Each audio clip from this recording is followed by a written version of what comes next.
welcome back to an incredibly smoky episode of Stole My Line. There's no way that just happened. He just said that, and I was like, I'm going to start this episode. Today we are reviewing The Dark Knight, which is episode, 5 or 6 of our Nolan marathon? I don't remember. I'm getting smoked right now, by the way. Hey, how are you, man? I'm good. It's good to see you. The fire was a struggle. Yes. Wet wood. Doesn't burn well. It rained for the last 2 days. It's not raining now. We're here, so. We are here. It's true. Okay, I was just waiting for him to say something. The Dark Knight. Where do we even start with this movie, honestly? It's true. This is probably one of the most talked about movies of the past 15 years, 20 years? It came out in 2008? 17 years? Dang, that's crazy. Yeah, it's almost an adult. Dark Knight is almost an adult. Almost able to get drafted. Also, welcome back to our Christopher Nolan series. I don't even know if we... Fireside Marathon. Yeah, whatever we're calling it. We still don't really have a name, but I think Fireside Marathon's kind of cool. We'll see. Okay. Hey, your fire's it's getting there. It will be. It's gonna grow. It's gonna grow. It's in its infancy, I believe. All right, no spoilers. Even though I feel like if you are into movies and haven't seen The Dark Knight at this point, that's crazy. Yeah, I feel like Dark Knight was maybe one of the first Nolan movies I saw. It probably wasn't the first. I think I saw a few before it, but it's one of the highest rated movies on IMDb, I think. It definitely was the one that I watched maybe the most in high school. Maybe Inception more, which we'll get to tomorrow, but I think I watched Inception more than this one. Do you remember the first time? I've watched this movie at your house. Really? The first, you showed it to me, yeah. I showed this movie to you? Yeah. That's crazy. We were like 14 and 16. You were going to watch it at some point anyway. You were like, you've never seen The Dark Knight? When we were like kids? And I was like, nope. So we watched it. Well, how did you feel about it upon this rewatch? I've seen this movie in the last 3 months, I think 3 times. Holy moly. Yeah. That's a lot. So, and honestly, I think I appreciate this movie more every time I watch it. Tell me why. I think this is one of the best structured movies of all time. Okay. I think, and we talked about 2 days ago on Batman Begins about It Lives. Sorry, we're still looking at the fire. Honestly, 60% of my brain is still on the fire right now. Okay. We talked about in Batman Begins, like the 2 villains and like the pacing issues. Yeah. And then we had the funny moment where I totally forgot Harvey Dent existed. Yes. And then... Yeah, we had to cut away. Flashback to that clip right here. And I feel like I don't want to get too far into looking ahead at the rest of this trilogy, but kind of the other 2 movies not struggle with a similar thing, but have multiple villains. Who's the one in Dark Knight?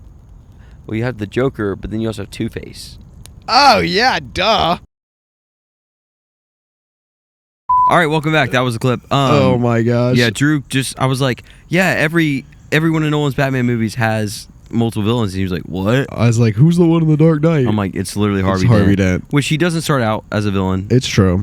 I guess it's a little spoilery, but I don't really care for spoilers this episode. No, that's not a spoiler. Okay, but continue. Sorry. But I think it manages it absolutely incredible. I think it nails the themes. I think this is one of the best. I think my favorite genre of movie is a well-done superhero movie. That's crazy. And I know that's probably a crazy take, but I am like a sucker for superhero movies if they're done well. Yeah. And this movie is done... I mean, again, everyone has said this. We're not saying anything new. No.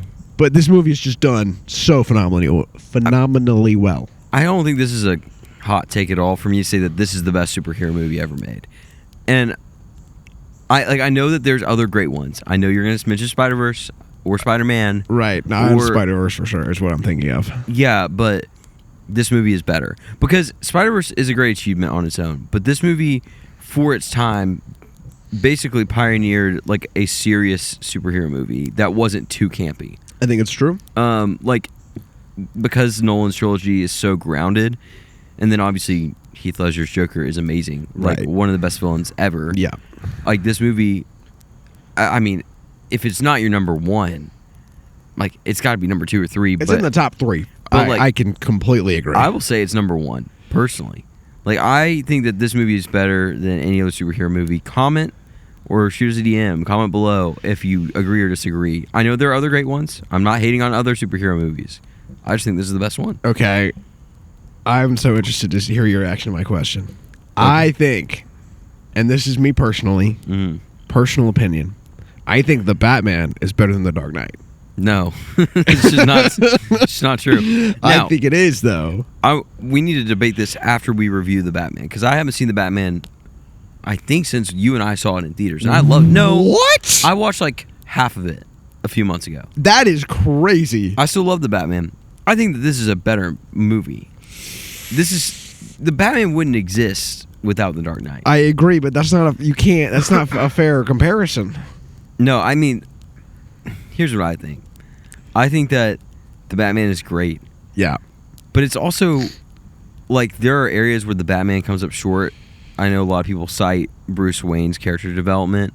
This movie really, like, the personal struggle for Bruce is so prominent in this movie. True. And I think it really balances Batman versus Bruce in this movie so well that the Batman just doesn't do. But that's not what the Batman's trying to do. I know, but, like, I just think that this movie really fires on all cylinders. Like, this movie leaves me wanting nothing. The Batman left me wanting more Bruce Wayne. All right, we'll finish this debate at the end of the episode. Comment below which you think is better, too, or if Drew's just crazy. I think 88% of people think Dark Knight's better, but I disagree. You're in that vocal minority. I try. Okay, what else? What else stood out to you that, like, maybe we don't talk about a lot with the Dark Knight?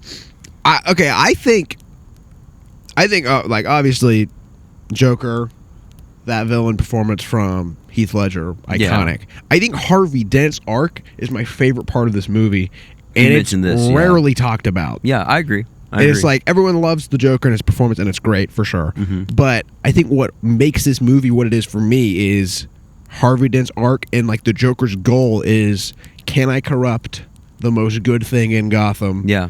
And that's personified in Harvey Dent's character. And then, I mean, he sums it up when he says, you either die a hero or you live long enough to see yourself become the villain. I mean, that's his whole arc, is that he literally lives long enough to see himself become the villain. I'm sorry, we're just spoiling it at this point. But if you haven't seen The Dark Knight...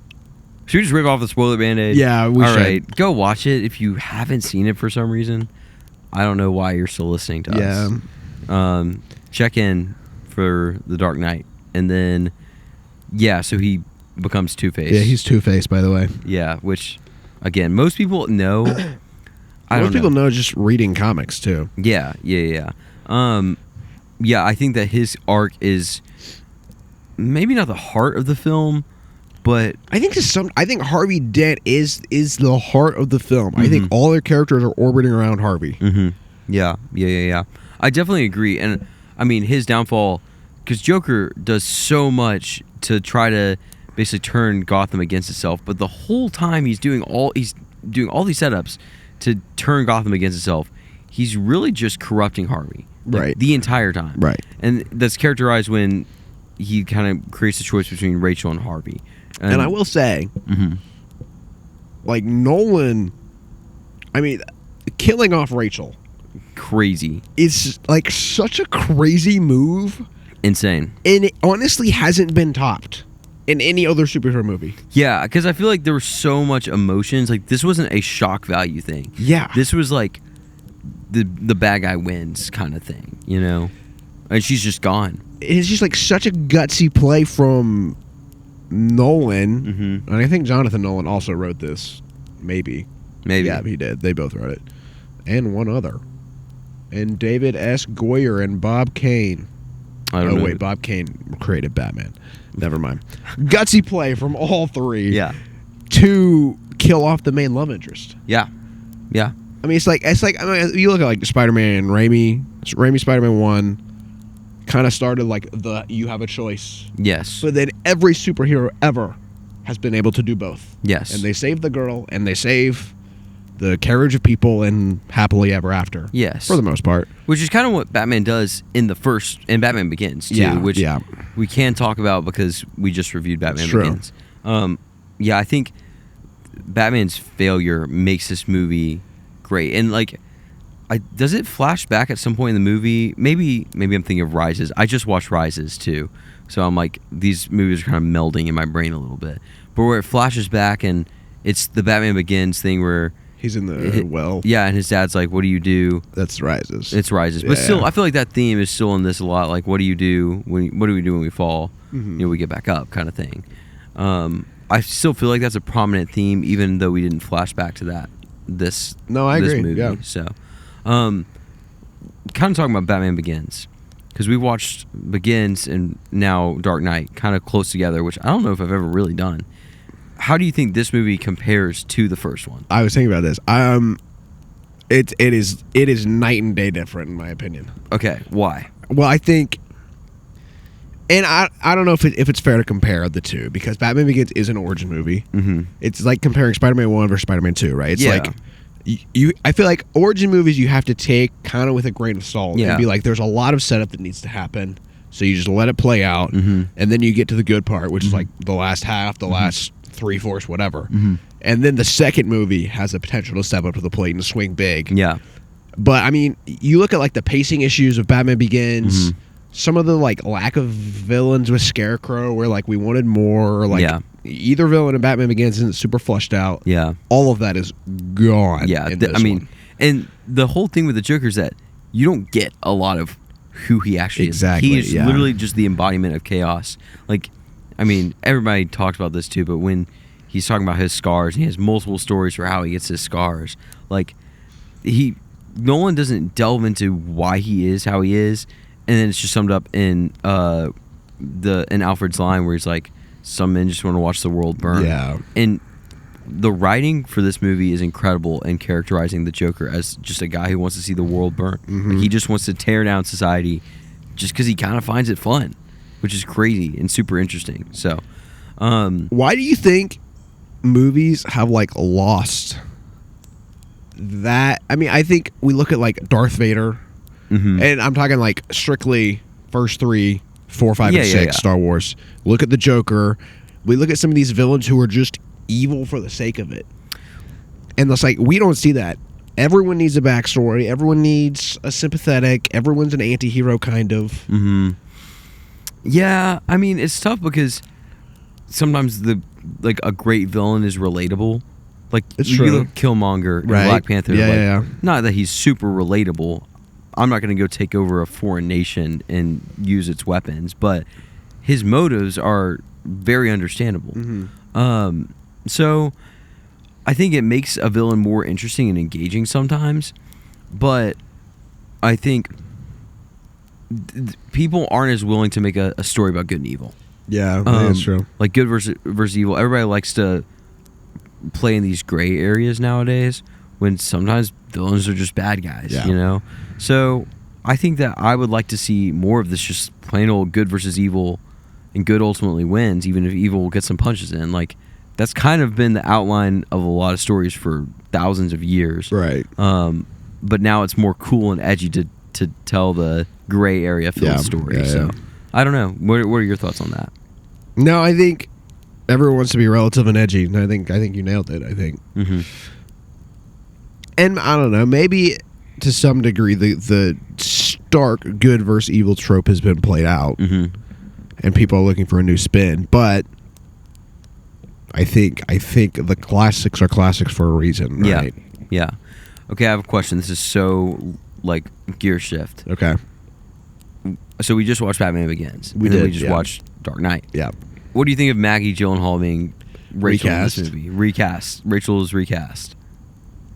I don't even know who the other girl was. I forget her name. I liked her a lot. Too. And I was like, why is she recast? Because like the first time I watched it or whatever. I think Katie Holmes. Yeah, I think Rachel has a whole lot. It is incredibly smoky right now. Yeah, I'm getting like, keep going. I think Rachel has a whole lot more to work with and play. With in this movie, and like I don't know why she got recast. Maybe it was scheduling conflicts, whatever. Yeah, but I don't know. I think Maggie Gyllenhaal is a more established actress. Yeah, and maybe she has more chops. A little more acting chops, yeah. Yeah, I don't know. I hate to say that about I know, that two sounds established terrible. actresses. I'm sure Katie Holmes would have done a great job, but she definitely felt like she had a lot to work with, and she played it really well. Because there's a lot of nuances in what she was I agree. kind of having to deal with between Harvey and Bruce and Batman, and like what she told Bruce in the first movie, but also where her heart's leading her in this movie and all this stuff. Yeah. So I'm crying right now. It's like, I'm literally crying. It's bad. Okay, you ask a question now. I mean, we can ask a classic question of, Okay. do you think this is the best villain ever? Ever? That's hard. I would say this is the best super hero villain. Super villain. Superhero villain? Superhero villain? I don't know. I'd say this is like definitely top 5. It's tough for me to say that. Like, I don't know how Joker's gonna age, because like Darth Vader, I still think is a better villain because of his redemption arc too. Like in Return of the Jedi, fair, I think he's a little more fleshed out. Joker is just Joker for one movie, and also we're kind of left wanting more. Like, I know that Nolan was supposed to make the 3rd movie also about Joker, and then Heath Ledger passed away, and he had to pivot. So I say that like from a pure snapshot, this is probably one of the best villains of all time. But I'd have to think long and hard on if this is the best villain of all time, because like there's other villains that maybe you don't think of like. I mean, you got Fletcher from Whiplash is one of the best villains of all time. We did talk about that on the Whiplash episode. Yeah, maybe that's we true. should do comment below if we should do a villains only episode where we discuss the greatest villains of all time. That would be interesting. And we You rank will them. have to watch The Penguin, though, because I'm bringing Colin Farrell into the equation. Okay. Okay. You are seeped into this new Batman. Yeah, it's all right. true. I'm locked in. Is there anything else you'd like to talk about with this one? It's so hard to just say stuff that's new. I know. I feel like everything has been said. Everything. What am I trying to say here? Everything that's been said Has been. Yeah. Everything that we could say has been said. That's what I'm trying to say. I think that is true for the most part. But what are y'all thoughts? Yes. Do you think Dark Knight's better than Batman? Mm-hmm. Or the Batman? Do you think? You know? I don't know. I don't know either. Well, let's do a few things. Let's put this in our Nolan rankings. Right. Which currently we have. I need to keep a notes app of this, but we have Prestige, Memento, Yep. Batman Begins, Yep. and then Insomnia following. Okay. Correct. Do you have this written down? No, but it's all about to be right here. Okay, you can look at it if you're watching our YouTube video. I mean, do we just put this at the top, or do you like the Prestige more? This is tough for me, actually. This is very hard. I like the Prestige more. I've said it. I said it on the Prestige episode. I've hit the mic so many times this episode. I'm so sorry, audience. I like the Prestige more. It is subjectively my favorite Nolan film. Okay. But this is an objective list to the best of our ability. Yes. So, with that being said, we're going to put this one at second behind the Prestige. I don't know. Really? I don't know. This is tough. I kind of like... You asked me about my Letterboxd review of this movie. Yeah, you said... I'm kind of... something about, like, I'm done glazing it, but it's good. Well, no. I'm past the glazing phase, is what I said. So, when everybody talks about this movie, they glaze this movie. And it's so fair. This is one of the best movies ever made. Right. It's true. But, when I think about my personal opinion of it, like, I love it. But also, I think I love the Prestige more. I think you get more upon rewatch watching Prestige Yeah. over and over than you do Dark Knight. Yeah. It's so tough for me. I mean, I think ultimately we should rank this number one. Like, realistically. I think... this is tough, because I think the Prestige is so slept on. I really think it's so slept on. I feel like we have to define what we mean by objective. Are we talking mass appeal? No. Like, quality of film. Quality of film. I mean, like, if we're really going quality of film, like, this probably barely beats the Prestige, in my opinion. Just because, like, it did establish one of the greatest films of all time. Yeah. I agree. Okay, It defined the genre. It's a really tight movie. Yeah, no, I think I agree. All right. Sorry to edge y'all. Dark Knight. Dark Knight. Number one. All right. as for our personal rankings of, should we buy this on Blu-ray? This is the easiest ranking should we watch we've it ever in done. theaters? Should we watch it on streaming? Should we Tubi it, and then watch it on cable as a new entry? Oh yeah, we added that. We added Eddington. that one for Eddington because it's that bad. And then avoid it if you see it at a thrift store for 99 cents. Right. I think we should avoid it. Shut up. All No, right. this is Blu-ray. This is Blu-ray. This is Steelbook. This is have a poster on your wall forever. This 4K is like UHD. yeah. This is pretty classic. it is a classic. All right. Well, Tomorrow we have Inception. yeah.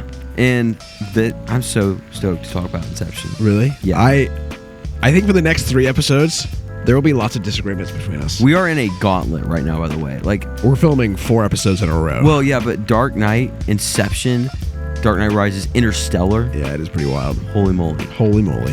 Hey, follow us on all platforms. It's true. Give us a like. Give us a rating. 5 stars, please. It helps us a lot. Helps us get our name out there. Yeah, if you have questions, DM us. Leave a comment. Email us at stolemylinepod@gmail.com. Yeah, is there anything else I'm forgetting? About the poor fire. Yeah, we're going to work on the fire before the next episode. Yep. So, All right. Thanks for sticking with us. Take a break. Enjoy film. We'll see you tomorrow. Bye.